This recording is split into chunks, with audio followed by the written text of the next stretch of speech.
نفی کا عالم ہوگا، جب کوئی کسی کا حسن حال نہ ہوگا، اور جب آپ جہنم کی طرف جا رہے ہوں گے تو یہ وہی عابد قرآن ہوگا جو رب کی بارگاہ میں عرض کرے گا، مولا میں ان کو جانتا ہوں، مولا میں نے ان کے گھر کھانا کھایا تھا، مولا انہوں نے ہی مجھے کھانا کھلایا تھا جب میں مدرسے کے اندر تعلیم حاصل کر رہا تھا، مولا جب میں تیرے محبوب کی کتاب قرآن پاک کو پڑھ رہا تھا، مولا جب میں قرآن پاک کا حفظ کر رہا تھا، تو یہ وہی انسان ہے جس نے مجھے کھانا کھلایا تھا، جس نے مجھے خرچہ دیا تھا، جس نے مجھے اچھے کپڑے پہنائے تھے۔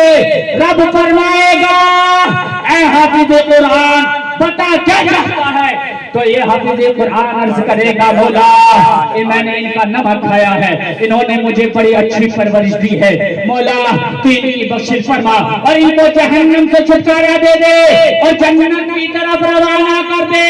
اعلیٰ حضرت عظیم البرکات اسی کی ترجمانی کرتے ہیں اور عرض کرتے ہیں، اللہ کا جہنم اب بھی نہ سرد ہوگا، اللہ کا جہنم اب بھی نہ سرد ہوگا۔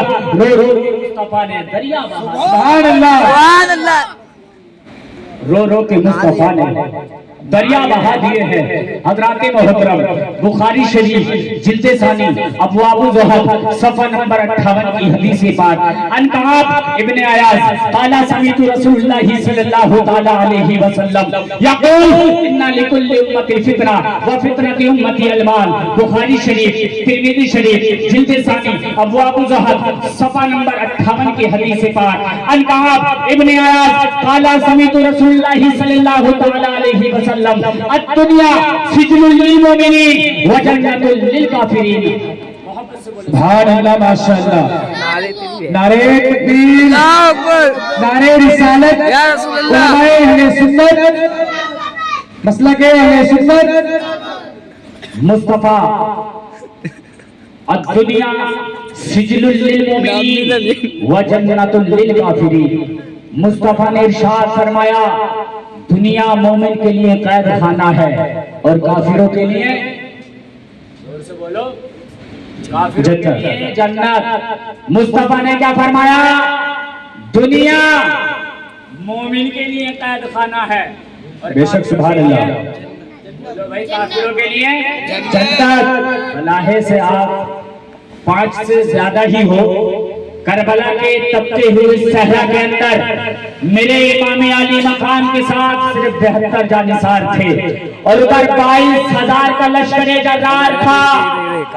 میرے امام علی مقام نے 72 ہونے کے باوجود یزیدیوں سے ہار نہ مانی، اور آپ تو 75 پاک کی بھی سنت ادا کر رہے ہیں ماشاءاللہ، اور 11ویں والے پیر حضور غوث پاک کی بھی نسبت سے ہے ماشاءاللہ۔ تو میرے مصطفیٰ نے فرمایا، دنیا مومن کے لیے قید خانہ ہے اور کافروں کے لیے جنت۔ اے مسلمانوں، کبھی آپ نے غور کیا کہ مصطفیٰ نے یہ کیوں فرمایا کہ دنیا مومن کے لیے قید خانہ ہے اور کافروں کے لیے جنت؟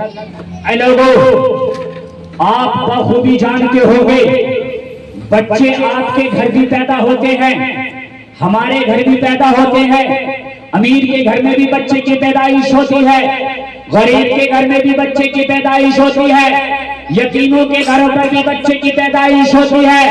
اے مسلمانوں، ذرا یہ بتاؤ، آخر جب بچے کی پیدائش ہوتی ہے تو وہ روتا ہوا پیدا ہوتا ہے یا ہنستا ہوا؟ روتا ہوا۔ کبھی سوچا بچہ روتا ہوا پیدا کیوں ہوتا ہے؟ کبھی ذہن کے اندر یہ انتشار پیدا ہوا کہ بچے کی پیدائش ہوئی تو روتا ہوا بچہ کیوں پیدا ہو رہا ہے؟ ہونا تو یہ چاہیے تھا جب بندہ دنیا سے انتقال کر جاتا ہے، جب بندہ دنیا سے چلا جاتا ہے، یعنی کہ مر جاتا ہے، تو لوگ روتے ہیں اور مرنے والا بڑے اچھے انداز میں جاتا ہے۔ لیکن جب بچی کی پیدائش ہو رہی ہے، باپ بھی خوش ہے، ماں بھی خوش ہے، محلے والے، گھر پریوار والے خوش ہیں کہ ہمارے یہاں لڑکے کی پیدائش ہوئی، لیکن بچہ روتا ہوا پیدا ہو رہا ہے۔ مطلب سمجھ میں نہیں آیا؟ اے مولا، بچہ روتا ہوا پیدا کیوں ہو رہا ہے؟ عالم غیب میں نے سوال کیا، اے مولا ذرا یہ تو بتا، بچہ بچے کی پیدائش تو ضرور ہوئی, بچہ تو ہمارے گھروں میں ضرور پیدا ہوا, لیکن اے مولا ذرا یہ بتا بچہ روتا ہوا کیوں پیدا ہو رہا ہے؟ تو رب نے ارشاد فرمایا, اے لوگوں سنو, سوال کرنے والے سنو, جب بچے کی پیدائش ہوتی ہے تو بچہ روتا ہوا اس لیے پیدا ہوتا ہے, کہیں اگر بچہ روتا ہوا پیدا نہ ہوا تو باپ کو صدمہ لگ جائے گا, ماں کو صدمہ لگ جائے گا, کہیں ایسا تو نہ ہے کہ ہمارا بچہ گونگا پیدا ہوا ہو, کہیں ایسا تو نہیں ہے کہ ہمارے بچے کی آواز ہی نہ ہو.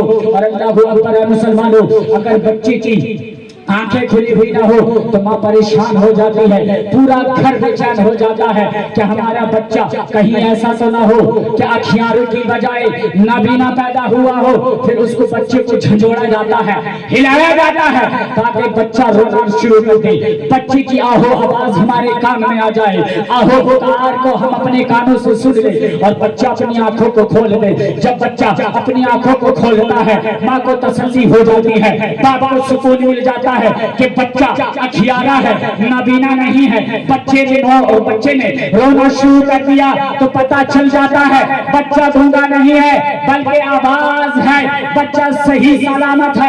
اے لوگوں, میرے مصطفیٰ نے فرمایا دنیا مومن کے لیے قید خانہ ہے اور کافروں کے لیے جنت. اے لوگوں, اور بڑی پیاری بات بتا کر کے جاؤں گا, بچہ روتا ہوا پیدا ہو رہا ہے اور ہمیں سبق دے رہا ہے. اے لوگوں سنو, میں دنیا کے اندر آ رہا ہوں, یعنی کہ میں قید خانے کے اندر جا رہا ہوں. اے مسلمانوں سچ بتانا, جب کوئی قید خانے کے اندر جاتا ہے یا کوئی انسان جیل کے اندر جاتا ہے تو وہ ہنستا ہوا جاتا ہے یا روتا ہوا جاتا ہے؟ ارے روتا ہوا جاتا ہے, روتا ہوا کیوں جاتا ہے؟ جیل کے اندر, قید خانے کے اندر وقت پر کھانا نہ ملے گا, وقت پر سونے کو نہ ملے گا, طرح طرح کی پریشانیوں کا سامنا کرنا پڑے گا. ماں باپ کا چہرہ جو وہ روز دیکھا کرتا تھا وہ چہرہ دیکھنے کو نہ ملے گا, اپنے بھائی بہنوں کو نہ دیکھ سکے گا. ایک بند کالی کوٹری کے اندر اس انسان کو قید کر دیا جاتا ہے, اس کو ڈال دیا جاتا ہے. حضرات محترم, دنیا میں بچہ پیدا ہو رہا ہے, ہمیں بتا رہا ہے.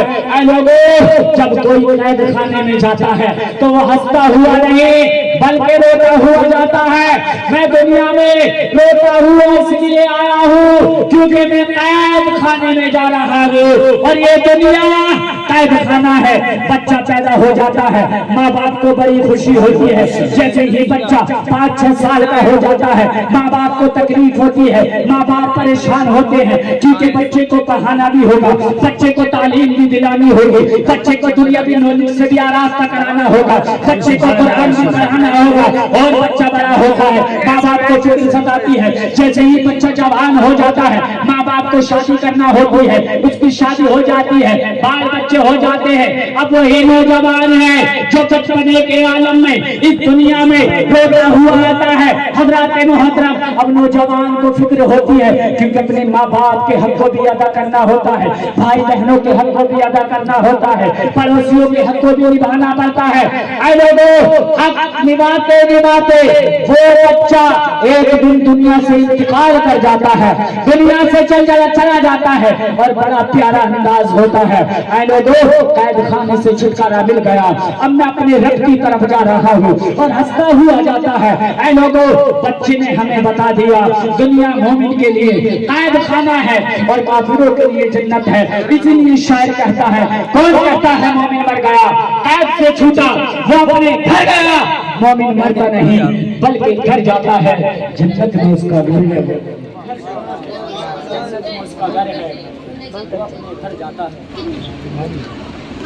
حضرات, میں نے آیت کریمہ پڑھی, وما ارسلناک الا رحمۃ للعالمین. محبوب, ہم نے آپ کو سارے عالمین کے لیے رحمت بنا کر کے بھیجا. بھائی لوگوں, مدرسوں کا خیال کرو, علماء کی عزت کرو.